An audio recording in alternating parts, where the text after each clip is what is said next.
Do you have a success routine that you follow every day?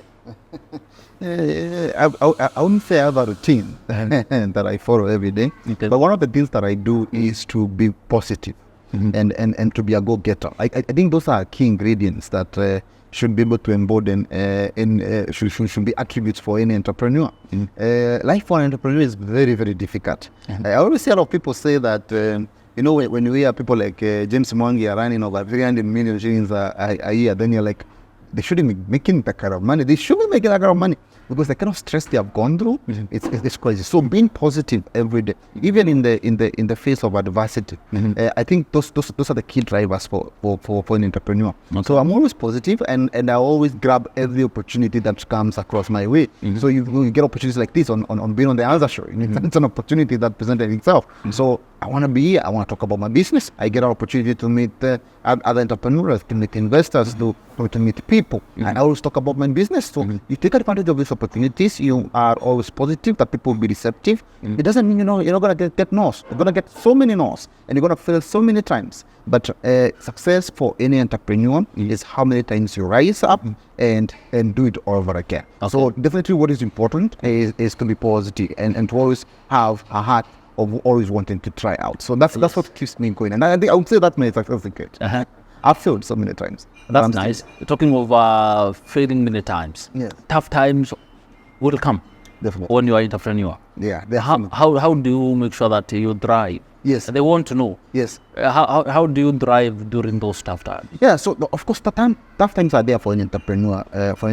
And businesses actually fail. The statistics are very worrying. 80% of startups don't see their fifth year. 50% of them fail within their first year. So obviously all these are tough signs for entrepreneurs. So one of the things that they have to do is we say cash is king in any business. Cash is king. Cash is king. So you have to look at your cash flow. So the first thing that you do when you're facing some bit of trouble, like for example when you're doing the COVID time, is able to readjust how you get paid. You need to get paid fast so that you have more money on your cash. You need to look at your expenses. You need to manage your expenses. You get it? The other thing is probably look at strategic partnerships. You need to partner. Two heads are stronger than one. How can you be able to improve operational efficiency? If it is sharing an office, share an office with your partners. If it is sharing customer base, for example, you may be serving customers in the same customer segment. So if you can share customer base, then that would really be good. For example, I'll give you an example. For example, Sortika has partnered with the PCA Church. And through the application, we are giving them APIs to some of our services. We're partnering with Circles. We give them APIs to some of our services so that their customers can be able to consume. We are partnering with taxi hailing applications so their drivers can save every time they get paid. And we give them access to our service. So you partner so that you can share customer base. You partner so that you can be able to increase operational efficiency. And also during tough times, it's a time for you to encourage your employees to be more innovative. How can they be more innovative? How can you employ technology to improve efficiency in terms of how you give your services or how you produce your products? So these are some of the strategies that you have to be able to employ. But at the end of the day, I also say cash is king. It's high time you listen to the customer more so that you can address customer needs, so that customers can continue to pay you. You have to be flexible. You have to be agile. You have to be willing to adapt. You have to be willing to pivot. If a particular service is outdated, you have to be willing to pivot and provide what the customer is asking for. So those are the things that I really ask a lot of entrepreneurs to employ during the tough times. They have to be agile. They have to be flexible. They have to be willing to pivot, and they have to be receptive to customer feedback. Yes. Agility, flexibility, adaptability. Hey, Mr. Gitonga, wisdom. That's nice. That's nice. Now, there comes a time when business don't do good. Yes. When do you say that enough is? I'm not going to. This service has failed. This business has failed. Yes. At what time do you say? Tonight. What are you ending? Yeah, so obviously for you to determine that your business has failed, it has to be informed by what your business objective were. When you started, what did you want to achieve? When you were launching the product, what did you want to achieve? So when a business fails to achieve its business objective, then that's when you actually say you are failed. For example, if your objective was to be profitable, and the business is not generating enough cash flow for you to actually be profitable, then obviously you cannot sustain it. So then you have to accept that you have to cut your losses. And I always tell people, I know when you start a project or when you start a business, it's your baby and you want to nurse it to growth, right? But you have to be strategic and you have to know that it's no longer working as it should be able to work, right? So for example, you have a lot of customer dissatisfaction. Customers are always complaining about your product. You have very bad reviews. You either pivot or you either cut your losses and move on. You're not making as many sales as you had hoped to make. So sales are not the way you had projected. So you have to cut your losses and be able to move forward. The product is no longer aligned to your objectives of the company, or it does not align to your bigger vision or your bigger mission. You have to cut your losses and be able to go. So that's when you know that this product is not working as it should, and it's important. But there's something I must say. If you're an entrepreneur, we usually say it's 12 years. You have to try for 12 years before you can give up. So you have to be at it. Kazane, 12 years, at least a decade plus 2 years. Okay. You really have to work on it. You really have to pivot. You really have to be agile until it can be able to work. But 12 years down the line, if it's not working, probably you should start considering plan B and C. Try another route. Mr. Gitonga, I want to talk about business and environment. Yes. What factors should they consider when starting a business? As far as business, environment is concerned. Yes. So the business environment is very, very, very important, and it's what supports environment. So number one is the regulatory framework around being able to start businesses in that particular country, right? So if you have a proper regulatory framework that protects things like the IP rights of people. For example, I'm a founder at Sortika Inc. I would want to know that in Kenya there's a proper regulatory framework to protect my IP, so that people cannot duplicate my product tomorrow and they have nowhere to take them. So the regulatory framework is very, very important. This also aligns to the tax regime. Businesses must be able to have a predictable tax regime. They have to know that taxes are not going to go up next week or next year, and it's going to affect our operating cash. You get it? So the regulatory environment is very, very important. The laws of the country are also very important. Infrastructure is everything. For example, if people want to be able to start a business where they have to be transporting wares and all this, cost of energy, cost of electricity, and all these manner of things. So these are some of the things that are important. Access to financing. You need to be able to know that in the environment that you're operating in, access to finance for businesses and entrepreneurs is easy. So there must be VC, venture capital, investors who are coming in. Angel investors must be well educated to actually be able to invest in businesses like ours. Banks should not shy away from being able to finance SME businesses. So that's the kind of an environment that you'd really want to be in when you're doing a business. Then again, how big is the market? How big is the market? So, and that's the reason why I know governments are working very hard to sign trading blocks, agreements. Why? Because they want to increase the market size, right? The other day I had the president talking to the Arabs, the Saudians who had come to invest here, and he was talking about we have opened bigger markets in Africa for the leather products that you're going to be doing here. So it makes sense for you to be able to invest. The other factor is the purchasing power of the people. You want people to have the money to buy your product. You get it, right? So it really makes a lot of sense if you're able to increase the spend for the common wananchi in the country. If your people are poor, then they cannot buy. So it becomes a problem for you to actually be able to start a product and be able to drive that particular market. So those are some of the factors that affect the environment that you want to trade. In. Those are the things that you have to consider. You have to look at. You have to be conscious about. And that's the reason that all those people are always seeking for the best business environment they can be able to do it. And there's an index that indexes countries based on the ease of doing business in those particular countries. That's why the government has invested heavily in simplifying the registration of businesses. And they're trying to come up with a very predictable tax regime for businesses and all these kind of things. Okay. Your products, Sortika Inc. Yes. Is technology based. Correct. Does the future scare you? Now that we having these technological trends. No. Sam, the future excites us.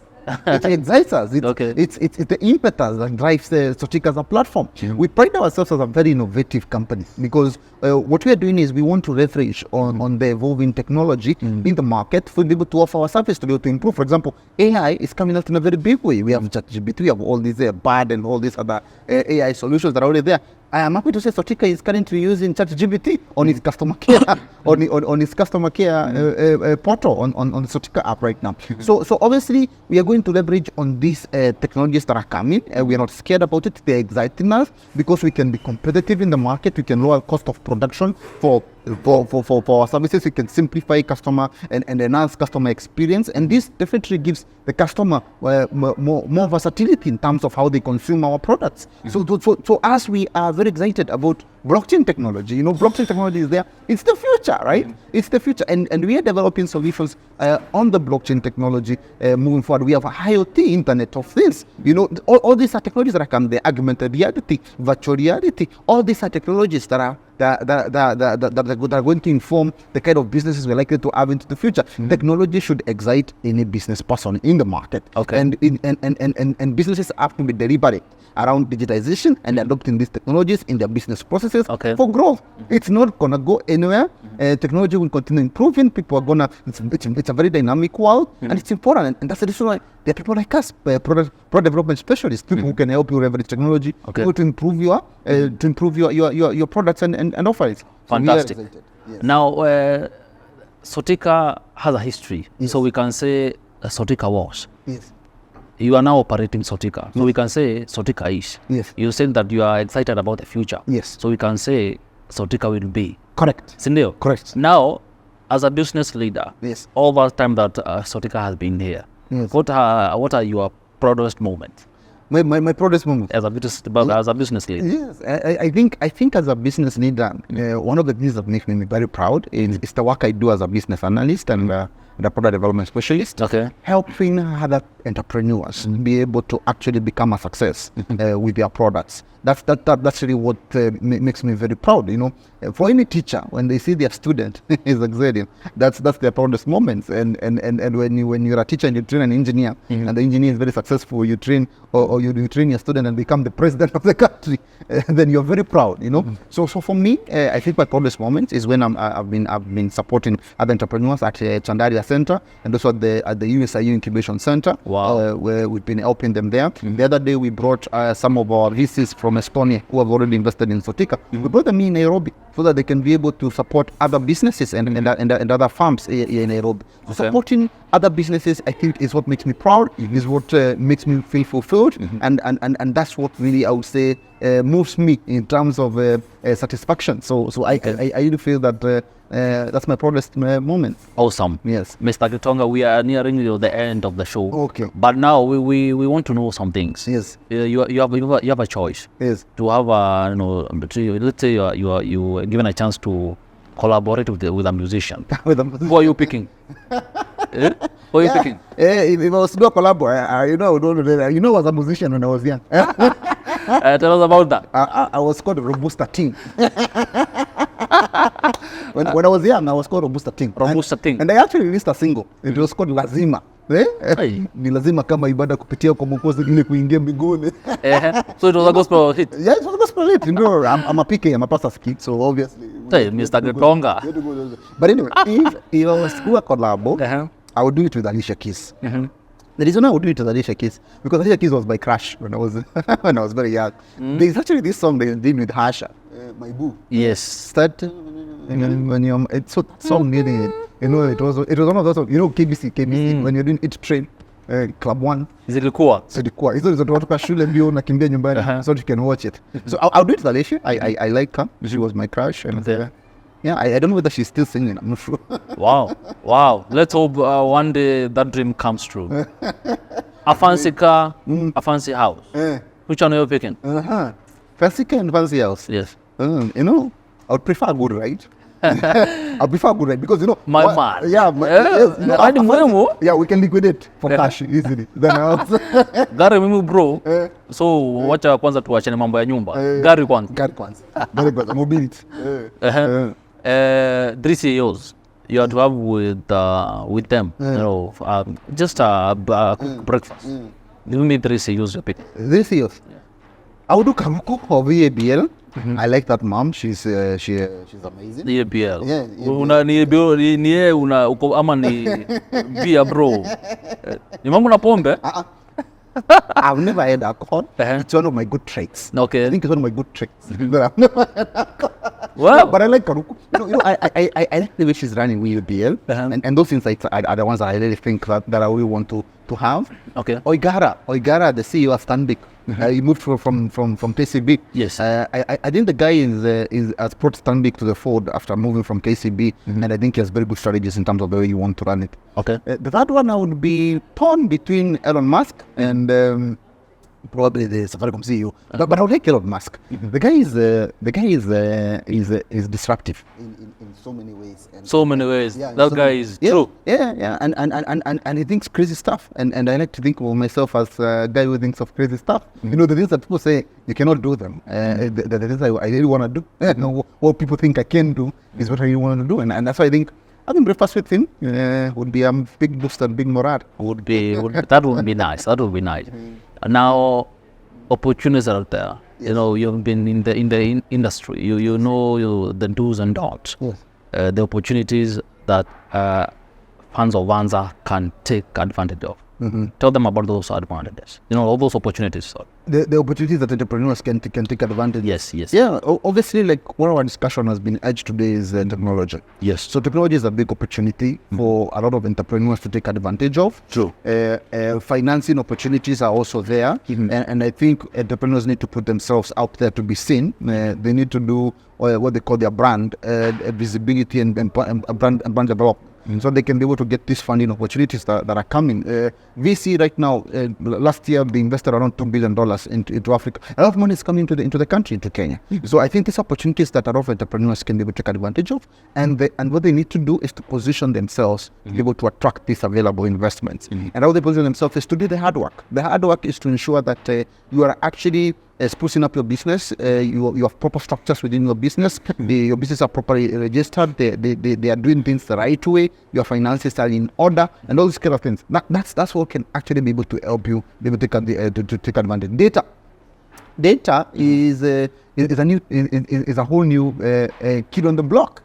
Big data. So we really need to be able to be data driven when we are running our businesses.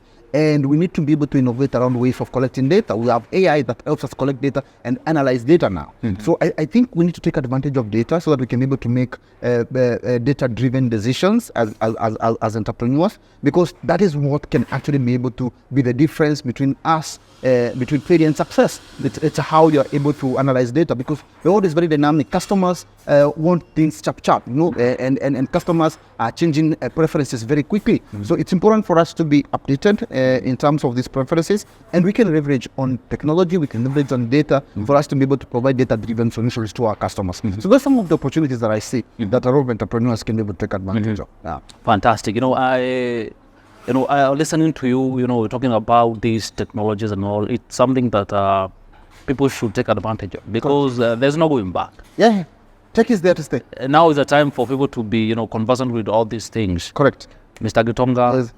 your parting shot. My parting shot. And of course, you will look at this Okay. here. Your Okay. parting shot. Yeah, my parting shot. Tumalize it. So what I would like to tell entrepreneurs in the country is that you need to be proactive in terms of the way you manage your businesses. You need to be able to start thinking about how can you be able to grow and acclimatize to the dynamic environments that we have currently, including customer needs, which are changing very, very, very rapidly. And obviously, is to be able to take advantage of technology to be able to do that. But beyond that is to be proactive in the marketplace. Again, I would want to urge everybody, we are all working very, very, very hard right now, but we are all hoping that one day we are going to retire, right? So, but we don't have that retirement number. So Sortika will be able to help you come up with your retirement number and give you a plan that you can work towards for you to be able to achieve financial freedom. For us, financial freedom is freedom of time and freedom of money. So Sortika is a platform that can really be able to help you and be able to and be able to guide you through the process of financial planning and investing. Thank you, and may God bless you. And of course, tell them how they can reach you. Sure. So Yes. if you want to reach me, I'm on LinkedIn. Gideon, the founder at Sortika Inc. You can get me at my phone number is 0769337526. You can always get me there. If you want to know more about Sortika, it's www.sortika.co.ke. Our application is available on Play Store and Sortika also on iOS as as Sortika. So as long as you are within Sortika premises, you will definitely be able to find me. And of course, I can also help you in your product development activities, in your business analysis activities, and be able to help your business grow moving forward. Thank you very much. Very well.